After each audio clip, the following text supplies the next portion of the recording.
Good morning বন্ধুরা, তোমরা সবাই কেমন আছো? আজকে চলে এসেছি তোমাদের সাথে কিন্তু একটা মিনি ব্লগ নিয়ে শেয়ার করতে। আর এই দেখো, আজকে ছিল রবিবার দিন, ফার্স্ট টাইমে কিন্তু মিস্ত্রিরা আজকে কাজে এসছে। আর ওই যে মেশিনটা দেখলে বড় লম্বা, ওটা দিয়ে নাকি পুট্টি রঙটা গোলে। তো তার জন্য ওই বালতির মধ্যে ওরা গোলাগুলি করছে পুট্টি রঙটা। আর আমি কিন্তু এদিকে দেখে আর চলে এলাম আমার কাজ করতে রান্নাঘরে। আমার তো আর বসে থাকলে হবে না, মাঝে মাঝে গিয়ে ওদের কাজও দেখছিলাম। তো তারপরে আমি এখানে আলু কাটতে বসে পড়েছি, মাংস হবে বলে। যেহেতু রবিবার, ছেলের তো আবার মাংস ছাড়া চলবেই না। আর রসুনও অনেক ছাড়িয়ে নিয়েছি, একবারে রসুনটা পেস্ট করে নেব মিক্সারে। আর এদিকে পেঁয়াজও কেটে নিচ্ছিলাম।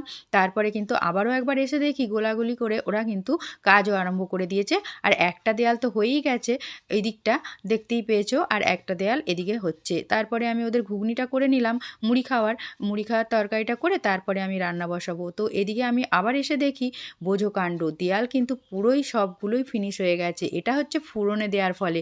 আর যদি রোজে করাও তাহলে তো টুকটুক করে এমন কাজ করবে যে কি আর বলবো। তারপরে এই যে আমার ভাতটাও হয়ে গেছে, ভাতটাও করে নিয়েছি, ওদের মুড়িটাও আমার দেয়া হয়ে গেছে। আর এদিকে কিন্তু তারপরে মাংসটাও করে নিলাম। আর তারপরে খাওয়া দাওয়া করে একটুও রেস্ট পাইনি, বর্মশাই তো একটু শুয়ে পড়েছিল, যেহেতু নাইট ডিউটি করে এসেছিলো, কষ্ট হয়ে গেছিলো।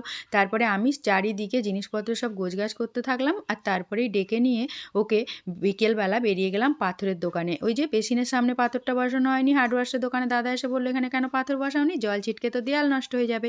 তারপরে কিন্তু এই যে পাথরের দোকানে এসে আর ঠান্ডার মধ্যে গরম গরম মাটির ভাঁড়ে 1 কাপ চা ধরিয়ে দিল। ব্যাস খেয়ে নিয়ে আর এই যে চারিদিকে ঘুরে ঘুরে একটু পাথরগুলো দেখে পছন্দ করে পাথর নিয়ে বাড়ি চলে গেলাম। বাই বাই বন্ধুরা।